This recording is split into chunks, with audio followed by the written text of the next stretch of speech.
கோவில்ல இன்னைக்கு வைகாசி விசாகம் முருகனுக்கு உகந்த நாளான இன்னைக்கு முருகனை தரிசிக்க பல்லாயிரக்கணக்கான பக்தர்கள் கூட்டிட்டாங்க.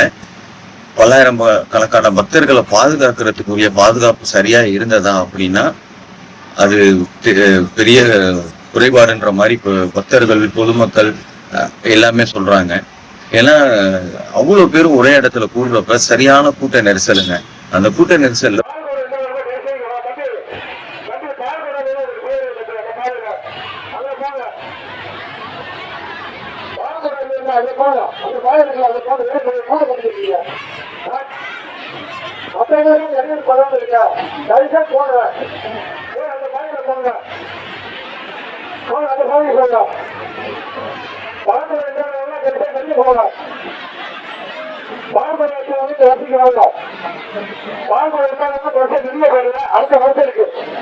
வெயில் வேற அதிகம்.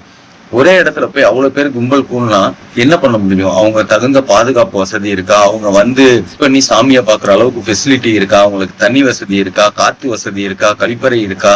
எல்லாமே செக் பண்ணணும். ரெண்டாவது, ஒரே இடத்துல கும்பல் கூடாம ஒவ்வொரு பேஜா சாமியை பார்க்க அமுச்சு விடணும். 1 மணி நேரத்துக்கு இத்தனை லட்சம் பேரு, இத்தனை 1000 பேரு, இவ்வளவு பேர் போய் அந்த முருகனை தரிசிக்கலாம் அப்படின்ற மாதிரி ஒரு பாதுகாப்பா தரிசிக்க உள்ள அனுமதிச்சிருக்கணுங்க. ஏன்னா நம்ம தமிழ்நாட்டுல கும்பல் கூடுனுச்சுன்னா என்ன நடக்கும்ன்றது நம்மளுக்கு தெரியும். நம்ம ஒரு 6-7 மாசத்துக்கு முன்னாடி கண்ணெதிர்ப்புற பார்த்திருக்கோம். அந்த கும்பலை கட்டுப்பாடா வச்சுக்கணும். பாதுகாப்பு அவசியமா பக்தர்களுக்கு தேவை. அதுல காவலர்கள் மிக சிறப்பா செயல்படுறாங்க. அது இல்லாம இன்னும் கொஞ்சம் காவலர்கள் அங்க பணிக்கு அமர்த்தினா இன்னும் தூரிதமா செயல்படுவாங்க. இந்த மாதிரி அசம்பாவிதங்கள் ஏற்படாம அரசாங்கத்துடைய பெயர் கெட்டு போகாம இருக்கிறதுக்கு அவங்க உதவுவாங்க.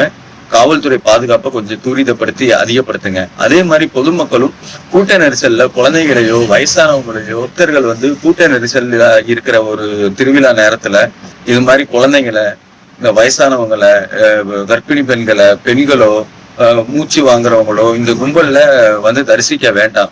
ஃப்ரீயா இருக்க நாள்ல வந்து முருகனை தரிசிக்கலாம். அது நம்மளும் அவங்களுக்கு கோஆப்ரேட் பண்ணாதான் அவங்களால சரிவர பாதுகாப்பு கொடுக்க முடியும். அதனால நம்மளும் குழந்தைங்களை பெரியவங்களெல்லாம் வீட்லயே விட்டுட்டு வந்துடலாம். ஃப்ரீயா இருக்கிறனால நம்ம போய் நல்லபடியா தரிசனம் பண்ணிட்டு நல்லபடியா சாமி கும்பிட்டுட்டு வரலாங்க. இன்னைக்கு கும்பலை பார்த்தா நம்மளுக்கே பயமா தான் இருக்கு. இதுல குழந்தைங்க இருக்கிறாங்க, பெண்கள் இருக்காங்க, வயசானவங்க இருக்கிறாங்க.